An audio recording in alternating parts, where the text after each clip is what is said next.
বন্ধুরা, আজকে আমি আপনাদের সাথে এইচএসসি আলিম সমমান পরীক্ষা 2023-এর ফলাফল জানার দুটি পদ্ধতি শেয়ার করব।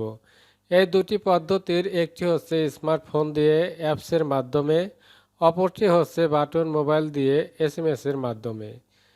এই পদ্ধতি অনুসরণ করে সহজে এবং সবার আগে আপনার কাঙ্ক্ষিত ফলাফল জানতে পারবেন।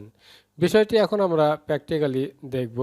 তাহলে আর দেরি নয়, চলুন বন্ধুরা শুরু করা যাক।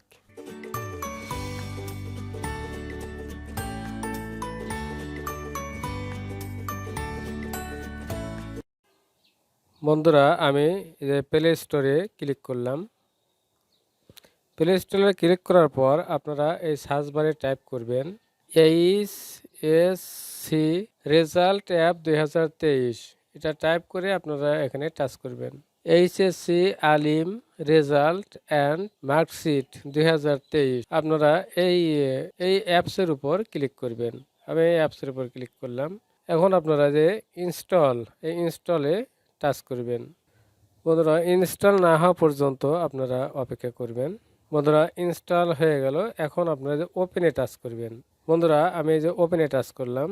এখন HSC Alim result and marksheet 2023 আপনারা এখানে টাচ করবেন। টাচ করার পর দেখেন আমাদের সামনে এরকম ইন্টারফেস ওপেন হলো। মিনিস্ট্রি অফ এডুকেশন আপনারা দেখতে পাচ্ছেন। আমি একটু বড় করে দেখাই আপনাদেরকে। এখন আপনারা এই যে এক্সামিনেশন এই ড্রপ ডাউন আরতে ক্লিক করবেন। ক্লিক করার পর এই যে এখানে আপনারা দেখতে পাচ্ছেন এই যে এইচএসসি আলিম আপনারা এখানে টাচ করবেন। টাচ করার পর আপনারা ইয়ার সিলেক্ট করে দিবেন। ইয়ার সিলেক্ট করবেন 2023 আর বোর্ড সিলেক্ট করবেন। আমি এই ড্রপ ডাউন আরতে ক্লিক করলাম। বন্ধুরা, এখানে বাংলাদেশের সকল বোর্ড দেওয়া আছে। আমার বোর্ড যেহেতু রাজশাহী, আমি রাজশাহী সিলেক্ট করব। আপনাদের যে বোর্ড হয় সে বোর্ড আপনারা সিলেক্ট করবেন। আমি রাজশাহীর উপর টাচ করলাম। তারপর বন্ধুরা, এখানে আপনারা রোল দিবেন, রেজিস্ট্রেশন নম্বর দিবেন। তারপর বন্ধুরা, এখানে যে ক্যাপচা আছে যে 2+7, এখানে আপনাদের অন্য সংখ্যাও আসতে পারে। ক্যাপচাটা টাইপ করে সাবমিটে আপনারা টাচ করবেন। সাবমিটে টাচ করলে বন্ধুরা আপনারা আপনাদের রেজাল্ট দেখতে পাবেন। এভাবে আপনারা অ্যাপসের মাধ্যমে আপনাদের কাঙ্ক্ষিত রেজাল্ট জানতে পারেন।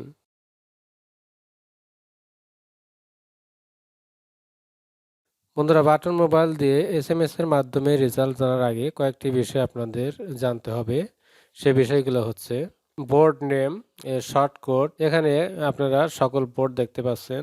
যেমন ঢাকা বোর্ডের এই যে প্রথম 3 অক্ষর নিয়েছে, এগুলো সবই বড় হাতের আপনারা দেখতে পাচ্ছেন। রাজশাহী বোর্ড, কুমিল্লা বোর্ড, এরকম সব বোর্ডেরই এই যে শর্ট কোডগুলো আছে, এই শর্ট কোডগুলো আপনাদের জানতে হবে। তাহলে আপনাদের এসএমএস পাঠানো সুবিধা হবে। আর আপনারা এসএমএস পাঠাবেন কিভাবে, এখানে উদাহরণস্বরূপ দিয়েছে।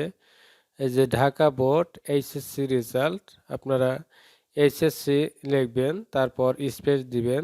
তারপর এই যে ঢাকা বোর্ডের যে মানে শর্ট কোড আছে যে DH ঢাকা, তারপর স্পেস, তারপর রোল নাম্বার, তারপর স্পেস দিয়ে আপনারা লিখবেন 2023। এইচএসসি পরীক্ষা দিয়ে থাকলে এইচএসসি লিখবেন। আর যে বোর্ডের আন্ডারে পরীক্ষা দিয়েছেন সে বোর্ডের প্রথম 3 অক্ষর লিখবেন, তারপর রোল নাম্বার দিবেন, তারপর পরীক্ষার সাল দিবেন 2023, আর আমরা পাঠিয়ে দিবেন 16,222। এখন বন্ধুরা, আমরা প্র্যাকটিক্যালি দেখব আমরা কিভাবে এসএমএস পাঠিয়ে আমাদের কাঙ্ক্ষিত ফলাফল জানতে পারি। বন্ধুরা, আপনারা যাবেন মোবাইলের মেসেজ অপশনে। আমি এই যে মেসেজের উপর টাচ করলাম। এখানে আপনারা যে কর্নারে প্লাস দেখতে পাচ্ছেন, এই প্লাসের উপর টাচ করলাম। তারপর বন্ধুরা, এখানে এই যে রিসিপিয়েন্ট, এখানে আপনি লিখবেন 16,222। এখানে আপনি টাইপ করবেন, বড় হাতের সব দিবেন, HSC, তারপর আপনি স্পেস দিবেন। স্পেস দেওয়ার পর আপনার যে বোর্ড সে বোর্ডের প্রথম 3 অক্ষর দিবেন। আমার যেহেতু রাজশাহী বোর্ড, আমি আমার সে বোর্ডের প্রথম 3 অক্ষর RAJ রাজ লিখলাম, তারপর স্পেস দিবেন। স্পেস দেওয়ার পর আপনার যে রোল সে রোলটা আপনি দিবেন। আমি রোল দিচ্ছি এখানে। রোল নাম্বার দেওয়ার পর আবার স্পেস দিবেন 2023। এটা লিখে আপনি এই সেন্ডে ক্লিক করবেন। সেন্ডে ক্লিক করা মাত্রই আপনাকে পরবর্তী এসএমএসে আপনার রেজাল্ট জানিয়ে দিবে। এভাবে আপনারা বাটন মোবাইল দিয়ে এসএমএসের মাধ্যমে আপনাদের কাঙ্ক্ষিত ফলাফল জানতে পারেন। তাহলে বন্ধুরা, ভিডিওটি আজ এ পর্যন্তই। আপনারা সবাই ভালো থাকবেন, সুস্থ থাকবেন। পরবর্তীতে কথা হবে অন্য কোনো বিষয় নিয়ে। আল্লাহ হাফেজ।